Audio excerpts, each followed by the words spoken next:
આજે તો આપણે કરી નાખ્યો તો ગાડીમાં મોટો ખર્ચો ને ભરી દીધું બિલ. રામ રામ ને જય દ્વારકાધીશ બધા મિત્રોને. આપણે આવી ગયા દુકાને ને દુકાને આવીને કરી લીધા છેઠારે રામ રામ ને પછી આપણે ખોલાવી નાખી ગાડી.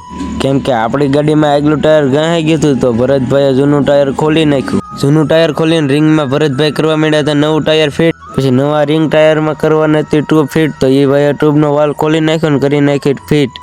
બાકી કેવું પડે હો, ભરતભાઈએ પણ ટાયર ઉપર પગ દઈને ફિટ કરી નાખ્યું હજડ બમ. क्या बात है सर, क्या बात है।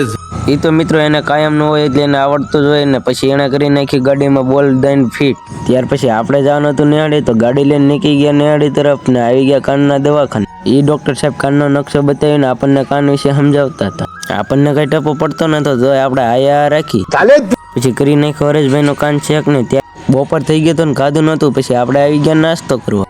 આ હતા ને બીડી પીવાની ના પાડી તો એ બીડી પીતા હતા. નાસ્તો કરીને આપણે જવાનું હતું ઘેરે તો થઈ ગયા હાલતા ઘર તરફ. તા તો મિત્રો હુરાતા આપણે ઉપર ખીજાઈ ગયા. મૂકી દેવી બસ, મૂકી દે.